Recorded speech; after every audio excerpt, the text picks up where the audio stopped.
ये लीजिए, चिकन आ गया। अब सर परसे, हाँ ले भाई, ये ले। ओके।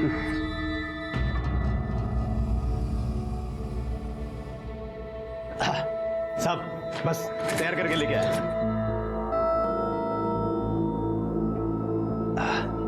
अरे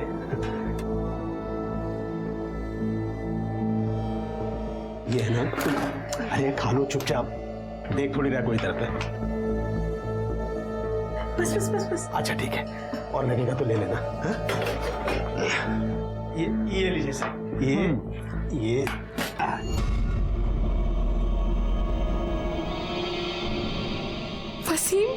वसीम ने बिना हलाला के मेरे साथ ये गंदी हरकत की। वसीम उठिए। वसीम, हम बात नहीं आएंगे ना अपनी पुरानी हरकतों से। बिना हलाला के आपने मेरे साथ नींद में ये गंदी हरकत। अरे कौन सी हरकत, मैंने क्या किया है? मैं तो ये खाते पीते सो चुका था, अब तुम्हारे जगाने पे तो जागा हूं। तुमने नहीं किया तो फिर किसने मेरे साथ?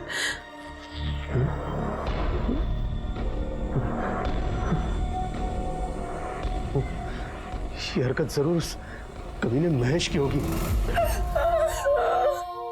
फातिमा, मैं तुम्हारे बगल में रहती हूँ, एनजीओ में काम करती हूँ और औरतों के हक के लिए लड़ती हूँ। फिर जब ये सब तुम्हारे साथ हुआ तो तुम मेरे पास क्यों नहीं आई?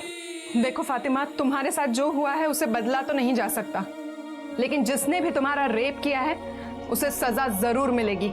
हम अभी पुलिस स्टेशन जाएंगे और कंप्लेंट करेंगे, ठीक है? चलो मेरे साथ, चलो पुलिस स्टेशन जाएंगे हम। ओ मैडम, महेश को उसके की सजा जरूर मिलेगी, लेकिन अगर पुलिस में कंप्लेंट की ना तो पूरे एरिया में हमारी बदनामी हो जाएगी। और वैसे भी महेश का हम लोग कुछ नहीं बिगाड़ सकते, बहुत बड़ा आदमी है वो, पैसा है, रुतबा है, सब कुछ है। और हम एक गुजारिश करूं आपसे, आपका ये महिला मुक्ति मोर्चा ना हमारे घर से दूर रखिए, जाइए यहाँ से। वसीम भाई, आप मेरी बात को समझने की समझते आपकी बात, आप जाइए यहाँ से, नहीं करनी पुलिस कंप्लेंट। नहीं वसीम, मुझे कंप्लेंट करनी है।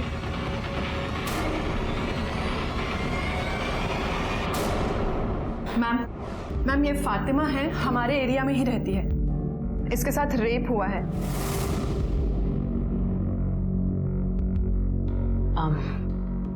आप जानती हैं उसे? नहीं, मैं नींद में थी, मुझे तो होश भी नहीं था। जब नींद से उठी तो सर भारी भारी लग रहा था। कब हुआ ये और कहाँ?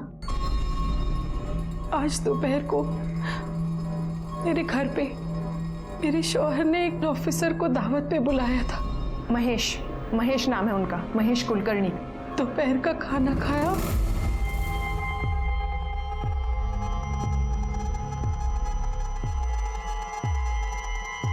तो पता नहीं बेइंतहा नींद आने लगी। मैं जाकर भी अपने आप को जगा नहीं पा रही थी। मुझे बहुत नींद आ रही है, मैं थोड़ी देर सोने जा रही हूँ।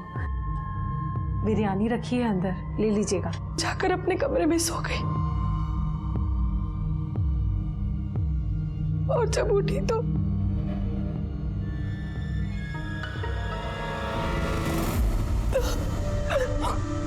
फातिमा संभालो अपने आप को।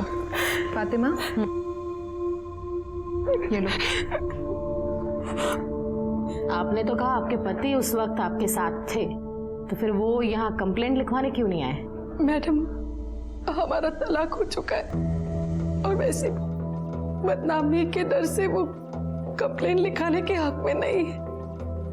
कमाल है, आपके पति से आपका तलाक हो चुका है, फिर भी उन्होंने एक ऑफिसर को आपके घर पर दावत के लिए बुलाया और आपने उनके लिए खाना भी बनाया। स्ट्रेंज।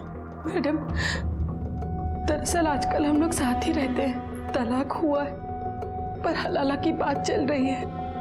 वो मुझसे दोबारा निकाह करना चाहते हैं। तो हो सकता है आपके पति ने ही नींद में आपके साथ जबरदस्ती की हो। नहीं मैडम, वो तो खुद बेसुध बेहोश होकर सो रहे थे, मैंने खुद उन्हें उठाया। ये भी तो हो सकता है ना कि ये सब कुछ करने के बाद उसने इनका नाटक किया हो। नहीं, वसीम ऐसा नहीं कर सकते। हलाला की बात निकाह से पहले ये सब करना गुनाह है, मुझे पूरा यकीन है। महेश साहब ने मेरे साथ ही गलत हरकत की है। बाड़ी मेडिकल टेस्ट लगे हुए हैं। ओके मैडम, चलिए। साधारण सी फातिमा पति से तलाक के बावजूद घर परिवार में उलझी, अपने बच्चों की जिंदगी बेहतर बनाने में लगी हुई थी और हलाला की रस्म पूरी होने का इंतजार कर रही थी। और उसके ही पति का दोस्त खाने पर उसके घर आता है, लेकिन उसके जाने के बाद जो हलचल, जो बवंडर फातिमा की जिंदगी में आया, उसने फातिमा के आत्मविश्वास और आत्मसम्मान को तार तार कर दिया। पर बावजूद इसके वो मजबूती से खड़े रहने की कोशिश कर रही थी। फातिमा के साथ बलात्कार हुआ था, ये साबित हुआ, लेकिन बलात्कार करने वाला कौन था इसका जवाब नहीं था। क्या वो महेश था या फिर फातिमा का तलाकशुदा पति वसीम? क्या सच वाकई इतना सही था या फिर इस सच की कोई और डरावनी तस्वीर भी थी?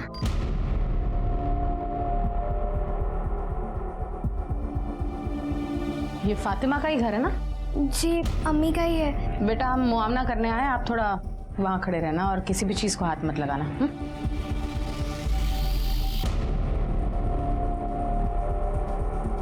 ठीक तरह से घर चेक करना।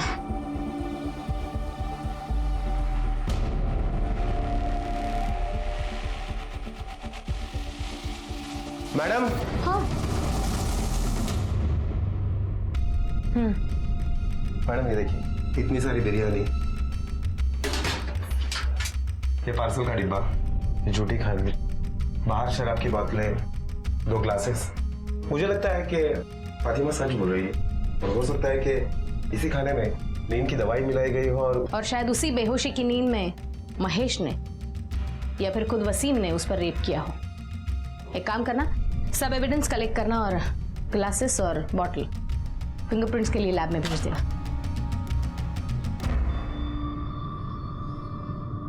अब वो नहीं, ठीक है, कुछ नहीं। आप फातिमा के पति वसीम हो? हाँ। तो अब तक कहाँ थे? वो अबू को मैं डॉक्टर के यहाँ लेके गया था। इनके पेट में बहुत दर्द हो रहा है और उल्टियाँ बार बार हो रही हैं। डॉक्टर ने बोला है कि फूड पॉइजनिंग हुआ है। अच्छा, बताइए आपके साथ और कौन कौन था यहाँ जिसने ये खाना खाया और शराब पी? वो ऑफिसर है ना महेश, वो थे। दरअसल हमारे पापा जी का ठेला लगता है हमारा, वहाँ हफ्ता वसूली करता है वो। अब ठेला बचाने के लिए ऐसे ही छोटी मोटी दावतें करनी पड़ती हैं उनके लिए, और होटल में ले जाके नहीं खिला सकते, बहुत पैसा लगेगा, इसलिए एक घर में ही कम में कर लेते हैं। अगर मुझे पहले पता होता कि वो फातिमा के साथ ऐसा कुछ करेगा ना। आपको कैसे पता उसने ऐसा किया? आप भी तो हो सकते हैं। देखिए, मानता हूँ कि फातिमा के साथ मेरा तलाक हो गया है, लेकिन वो मेरी बीवी है, और अगर मैंने किया होता तो मेरे खिलाफ कंप्लेन करती ना। पता चलेगा किसने क्या किया और क्या नहीं। पाटिल, इनका मेडिकल टेस्ट कराओ। साहब, वो महेश साहब का क्या है ना, वो सबको ही दुखी करते हैं, सबसे हफ्ता लेते साहब। पर साहब वसीम भाई भी इतने शाने हैं ना, महेश साहब को 1 रुपया नहीं देते थे, पूरा पैसा दारू में उड़ाते थे। पर महेश भी कम चिंती नहीं था साहब, वो बराबर वसीम के पीछे लगा हुआ था। वसीम को स्टॉल बेचना नहीं था साहब, और वो महेश को पैसा भी नहीं दे पा रहा था। पता नहीं वसीम क्या सोच के बैठा था। मैडम, फातिमा और वसीम, इन दोनों की मेडिकल रिपोर्ट आ गई है, और इस रिपोर्ट के मुताबिक फातिमा के बॉडी में जो सीमेंट पाए गए हैं वो वसीम के सीमेंट से मैच नहीं हो रहे। मतलब वसीम और फातिमा के शारीरिक संबंध नहीं हुए? हाँ मैडम, और स्टार्टर में जो इन दोनों ने चिकन चिली खाई थी उसमें नींद की दवाई मिलाई गई थी।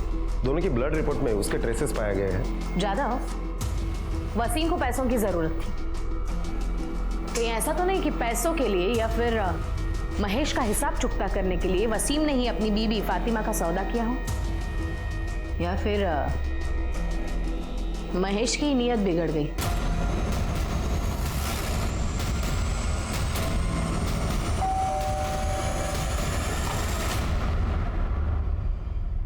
महेश है घर पे? बुलाइए उसे, हमें उससे कुछ बात करनी है। सर, महेश तो कल से घर नहीं आए और उनका फोन भी स्विच ऑफ है। आप? मैं उनकी पत्नी। अच्छा, वो कल से गायब है, लेकिन आपने मिसिंग कंप्लेंट नहीं करवाई? हाँ, इसी एरिया के पुलिस स्टेशन में करवाई थी, और मैं लेके आती हूँ। आप अंदर आइए ना। ये मिसिंग कंप्लेंट की कॉपी।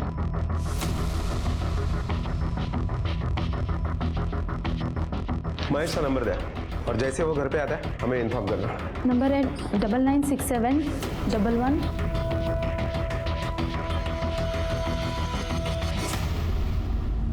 महेश का नंबर ट्रेस करो और चेक करो उसकी लास्ट लोकेशन क्या थी। और वसीम ने चिकन चिली कहाँ से ऑर्डर किया था? साजिद के होटल से।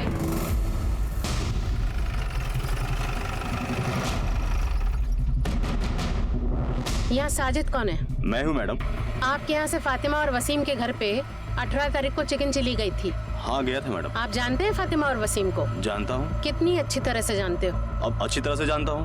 फातिमा हर रोज हमारे यहाँ 25 किलो बिरयानी बेचती थी, तो काम का वास्ता हुआ ना मैडम। तो आपको ये पता होगा कि उसके साथ रेप हुआ है? नहीं। और आपके यहाँ से जो चिकन चिली गया है उसमें नींद की दवाई मिलाई हुई थी। देखिए मैडम, ये सब के बारे में मुझे कुछ भी नहीं मालूम है। कहीं ऐसा तो नहीं आप ही ने मिलाई और बाद में जाके फातिमा के साथ ये हरकत की हो? देखिए मैडम, मैं सच कह रहा हूँ, मैंने कुछ भी नहीं किया है। पाटिल, या ना मेडिकल टेस्ट साठी घेऊन जा। Okay madam. देखिए मैडम, मैं कुछ नहीं किया। मेरी बात जो बोला है उतना ही कर, चल। देखिए सर, मैं कह रहा हूँ मैंने कुछ नहीं किया। फातिमा, कैसी है तू? सुना तेरे बारे में, सुन के बहुत बुरा लगा। मतलब समझ में नहीं आता कि कोई इतनी उम्र वाली औरत के साथ, क्या जाने कैसा आदमी होगा वो, जो कहीं तूने जाने अनजाने में उससे कुछ इशारा नहीं किया ना? आप यहाँ अम्मी को हमदर्दी देने आई है या उनकी जले पे नमक छिड़क रही है? आपकी झूठी हमदर्दी ना अपने पास रखिए। जाइए अपना काम करिए, जाइए। फातिमा, अंदर आओ।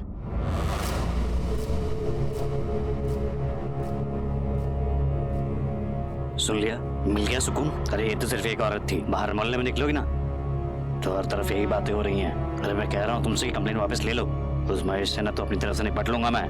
वसीम, बात तरीके की या बदला लेने की नहीं है, बात इंसाफ की है और उसके लिए कंप्लेन करना जरूरी था। इंसाफ क्या इतनी आसानी से मिल जाएगा तुम्हें? रोज पुलिस स्टेशन के चक्कर, कोर्ट कचहरी के चक्कर काटने पड़ेंगे ना, तब पता चलेगा तुम्हें। मैं कह रहा हूँ कंप्लेंट वापस ले लो। नहीं वसीम, मैं कंप्लेंट वापस नहीं लूंगी। फातिमा जी, आप साजिद के रेस्टोरेंट के लिए बिरयानी सप्लाई करती हैं ना? जी। ये साजिद कैसा आदमी है? मतलब आपके साथ जो हुआ है वो कर सकता है? जी। देखिए, उस दिन आपके घर से जो चिकन चिली हमने बरामद की उसमें नींद की गोलियां मिलाई गई थी। आपको क्या लगता है कि ये हरकत साजिद कर सकता है? साहब, उसके पास मेरा बहुत पैसा बकाया है। जब मैंने पैसे मांगे तो उसने कहा कि तुम्हारे शौहर का उधार कौन चुकाएगा, इसलिए सारे पैसे कट गए। इस बात पे मेरा उसके साथ बहुत झगड़ा हुआ था और फिर एक दिन उसने मेरे साथ बदतमीजी करने की कोशिश की। मैम मुझे दे दीजिए, मैं लूं। ए मोइन, तू जा पार्सल लेके, मैं देख लेता हूँ। तू जा।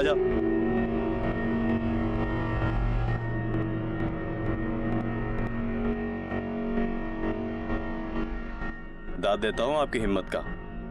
कैसे कर लेते हैं ये सब आप अकेले?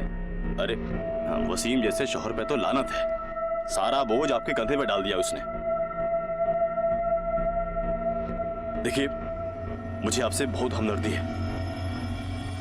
आप अपने आप को अकेला मत समझिए, मैं हूं आपका अकेलापन दूर करने के लिए।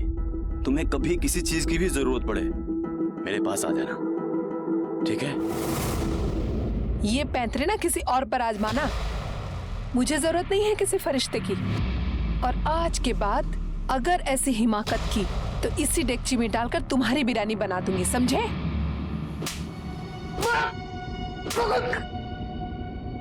अरे वसीम ने तुझसे पैसे उधार लिए थे और वो तुझे वो रिटर्न नहीं कर पा रहा था, तो वो पैसे वसूलने के लिए तूने उसकी बीबी फातिमा के साथ गलत हरकत करनी चाहिए।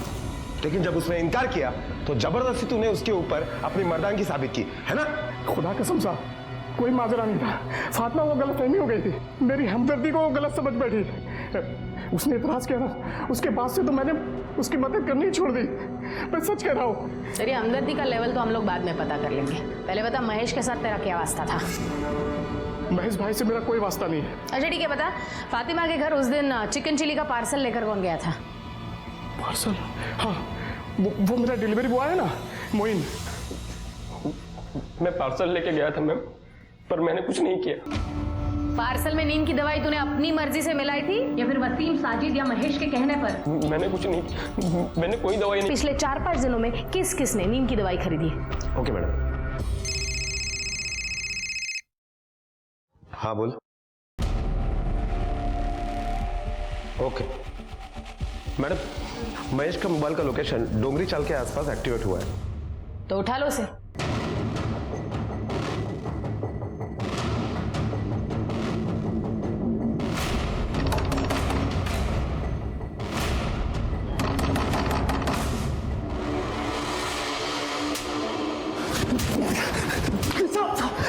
सब बता दो। मैं मानता हूँ मैं वसीम के यहाँ खाने पे गया था, लेकिन मैंने उसकी बेबी का रेप नहीं किया। मुझे कुछ नहीं पता। तो सिर्फ तेरे खाने में नींद की गोली क्यों नहीं थी? वो वसीम मुझे फंसाने की कोशिश कर रहा है। उस दिन स्टार्टर खा के मैं चुपचाप चला गया था वहां से। उसके बाद क्या हुआ मुझे कुछ नहीं पता। तुझे कुछ नहीं पता तो तू गायब क्यों हुआ था? फोन क्यों बंद था तेरा? वो उस दिन में ही वसीम ने मुझे शराब पिलाई थी। 2 पैक होने के बाद ही मेरा सर दर्द करने लगा, इसलिए मैं वहां से मेरे ससुर का डोंगरी में घर है वहां चला गया था। खाली है वो घर और उसकी एक चाबी मेरे पास है। वहीं पे था मैं, चार्जर नहीं था, फोन बंद पड़ा। दूसरे दिन मैं उठा तो मेरा फोन स्विच ऑफ था। नया चार्जर लेके फोन चार्ज किया, तब मुझे घर से ये बात पता चली कि ये सब हुआ है। इसलिए डर के मारे मैंने फोन बंद कर दिया और वही डोंगरी में छुपा रहा। मैंने कुछ नहीं किया। मार्टिन, मेडिकल टेस्ट लगे होंगे। हो मैडम, चल। मैडम, महेश के कॉल रिकॉर्ड के हिसाब से उस दिन वो वसीम के घर पे 2:30 बजे तक था और उसके बाद 5 किलोमीटर दूर वो चाली में था। वो 3 दिन तक वहीं था। कहीं ऐसा तो नहीं कि महेश के जाने के बाद किसी और ने ही ये रेप किया हो सकता है, लेकिन महेश के मेडिकल रिपोर्ट्स आने तक कुछ नहीं कहा जा सकता। अगर महेश का सीमन और फातिमा के बॉडी पे मिला हुआ सीमन मैच होता है और डोर पे महेश के फिंगरप्रिंट्स मिलते तो डेफिनेटली रेप महेश ने किया है। लेकिन ये सब महेश के रिपोर्ट्स आने के बाद, तब तक if and buts, get the reports. Okay ma'am.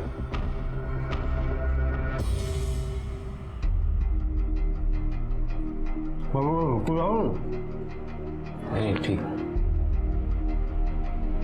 भाभी, मैं अंदाजा लगा सकता हूँ कि आपकी क्या हालत है, पर वही तो हमेशा मुंह लटका के बैठे रहे। इसकी वजह आप हैं भाईजान।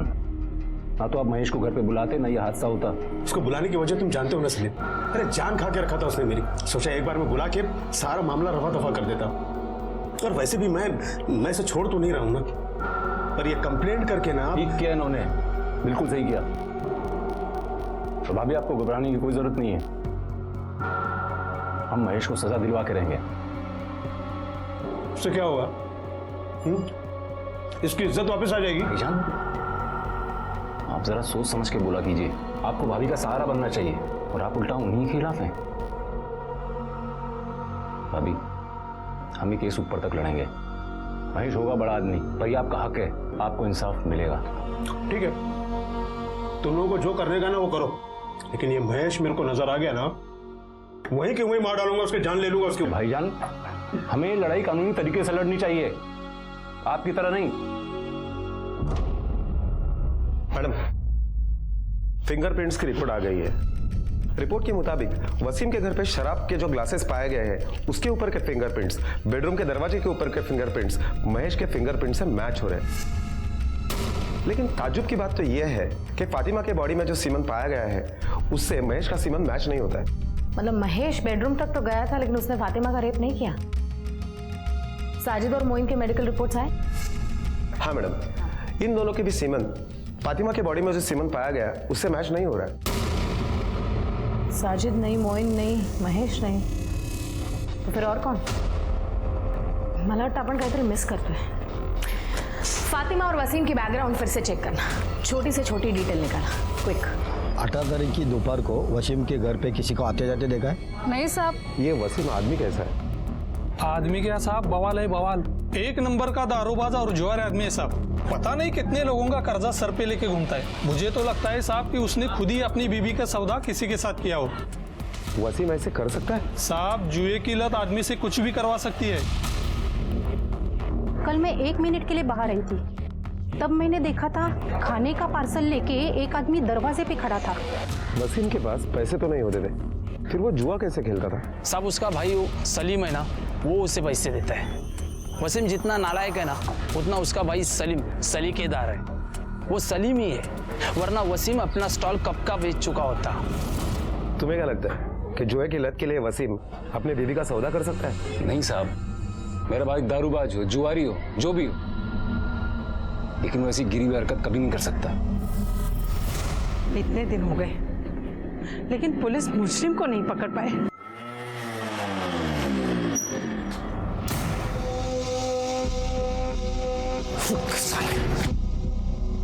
वसीम भाई, तुम मुझे जानबूझ के फंसा रहे हो, क्यों?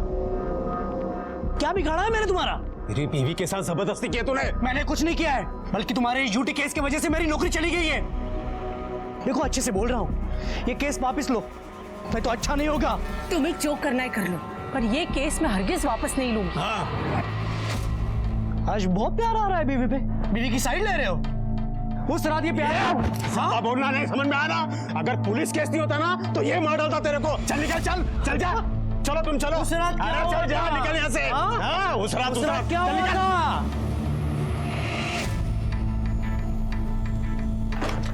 वसीम, वो किस रात के बारे में बात कर रहा था? क्या बात कर रहा था वो? तुम अब भी उसी बात पर अटकी हो। उसे उसके की सजा मिलने वाली है, इसलिए पागल हो गया है वो, कुछ भी बकवास कर रहा है। नहीं वसीम, कुछ बात तो है। कुछ दिनों पहले तक तुम हलाला करने के लिए मेरी जान के पीछे पड़े थे, और जब से यह हादसा हुआ है तब से तुम हलाला का जिक्र तक नहीं करते। तुम मुझसे निकाह करना चाहते हो ना? तुमसे निकाह कौन करेगा अभी, वो भी ये हादसा होने के बाद? क्यों? हलाला चल सकता है तो हादसा क्यों नहीं? बिल्कुल नहीं चल सकता, क्योंकि वो एक रस्म है और ये एक बदनुमा धब्बा। कितने दोगले इंसान हो तुम। मैं क्या तुम? मुझे तो लगता है ये तुम्हारी ही साजिश है। निकाह करने की बहुत जल्दी थी ना तुम्हें, इसलिए तुमने ये सारा तमाशा किया है। वसीम, मेरे बारे में ऐसी सोच रखते हो? इतनी बेगैरत हूं मैं? तुम क्या हो, कैसी हो, ये आज मुझे पता चला। बात करते। बदनामी लोगों की नजरों में सवाल फातिमा को भेद रहे थे। दूसरी तरफ वो मानो हताश होने लगी थी कि उसे इंसाफ मिलेगा भी या नहीं। तीसरा झटका वसीम का व्यवहार। वो उस घिनौने जुर्म की जिम्मेदारी उसी के सर पर डालना चाहता था। वसीम को लेकर फातिमा पहले से ही असहज थी और महेश की उस रात वाली बात उसके दिलो दिमाग में घर कर गई थी। अब उसका असहज होना आशंका में बदल गया था, लेकिन अब तक हासिल कुछ नहीं था सिवाय दर्द और बदनामी के। पुलिस पूरी कोशिश कर रही थी, कई सस्पेक्ट थे, लेकिन अभी साबित होना बाकी था कि कौन असली गुनहगार था और किसने फातिमा के साथ बलात्कार किया था। एक तो आप मुजरिम का पता नहीं लगा पा रहे हैं, ऊपर से इसे बार बार पुलिस स्टेशन बुलाकर परेशान कर रहे हैं। आखिर चल क्या रहा है? मैडम, आप प्लीज शांत हो जाइए। हम हमारी तरफ से पूरी कोशिश कर रहे हैं और हमें इनसे बात करने दीजिए। फातिमा जी, आप बैठ जाइए प्लीज। वसीम को जुए की लत थी और उसकी वजह से आप दोनों में झगड़े भी होते थे, क्या ये सच है? जी, जुए की वजह से सब बर्बाद कर दिया था उसने। और एक दिन तो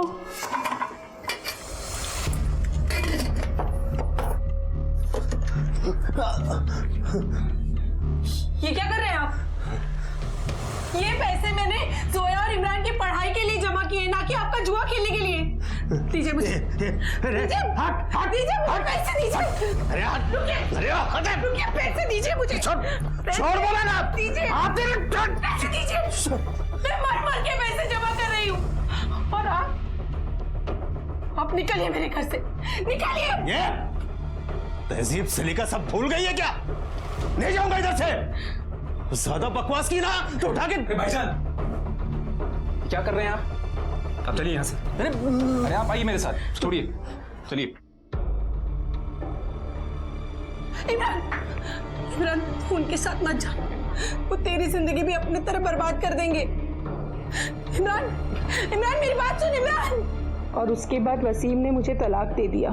तो वो घर वापस कैसे आया? वो फौरन वापस नहीं आया था, जब उसे पैसे की किल्लत होने लगी तब उसे मेरी याद आई।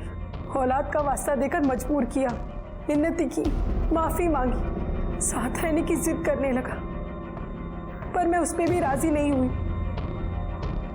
और एक दिन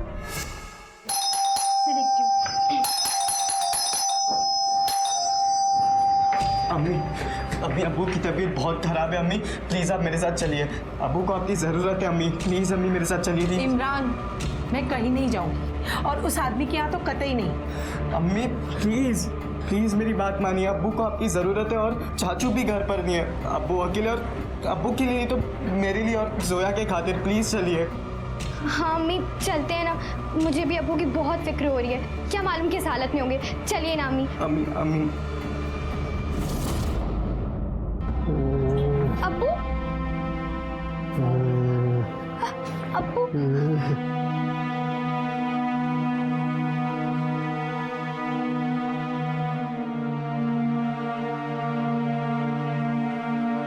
इमरान, ठंडा पानी और कपड़ा लेकर आ।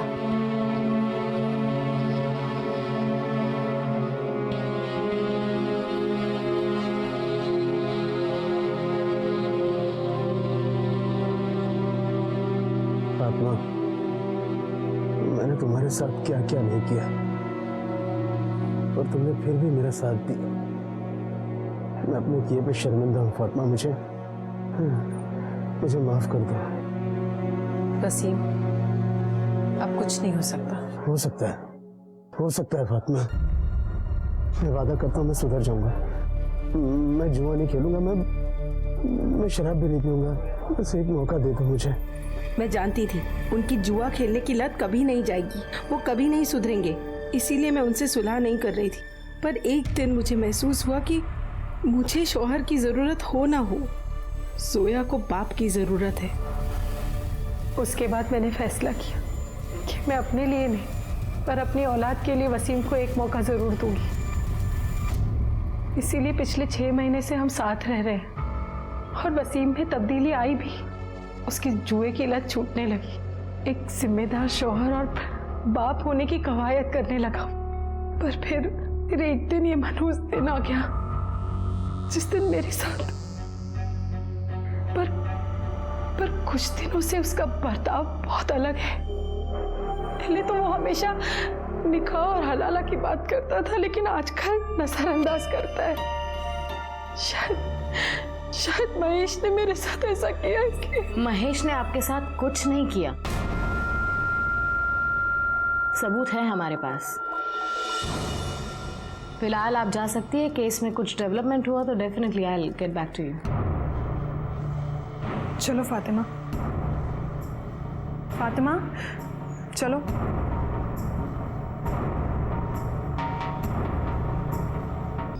पुलिस ने मुझे बताया कि महेश बेकसूर है, उसने कुछ नहीं किया, असली मुजरिम कोई और है। महेश ने ये तो फिर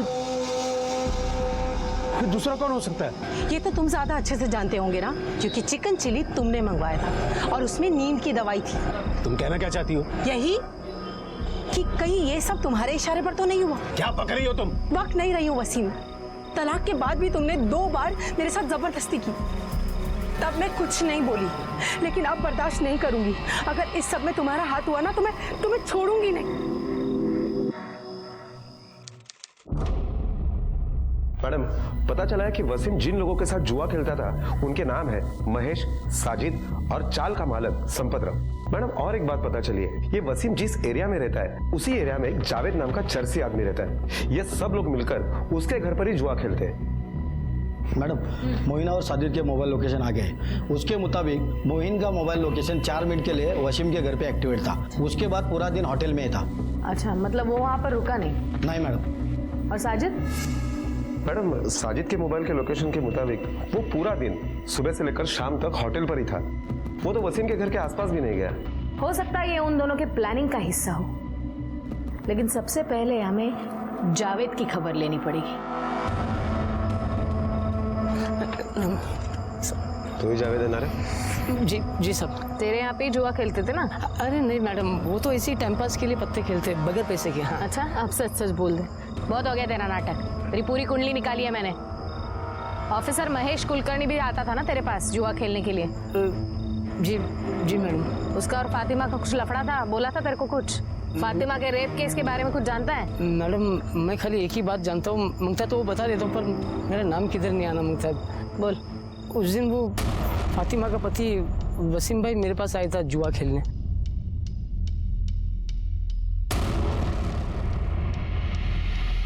सलीम? सलीम भी जुआ खेलता है? जी जी। वसीम जुआ खेलता है? हाँ साहब। और तुम? मुझे ये सब पसंद नहीं है, इसलिए कभी नहीं खेलता। सलीम ने हमें झूठ क्यों बताया कि वो जुआ नहीं खेलता? और कौन कौन था? और हमारे वो चाल का मालिक संपत राव भी था।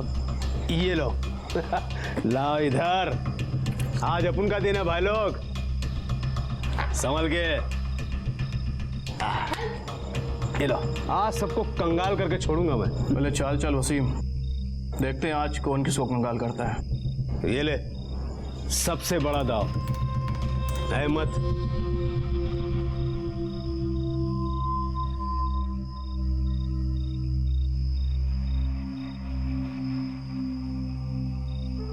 ये मेरा। क्या हुआ वसीम भाई, आज आपका दिन बहुत जल्दी खत्म हुआ? अभी नहीं, आखिरी दाव तक खेलूंगा। अबे दाव पे लगाने के लिए बचा ही क्या है जो तू खेलेगा?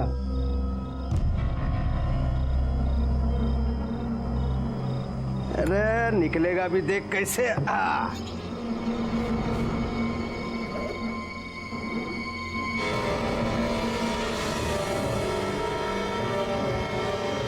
वो उस दिन वसीम भाई तैश में आकर फातिमा भाभी को दाव पे लगा दिया।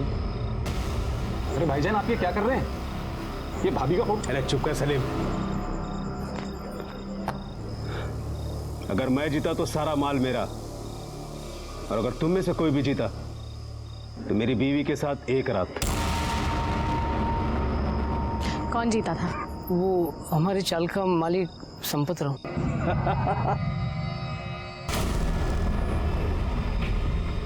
3 बेगम।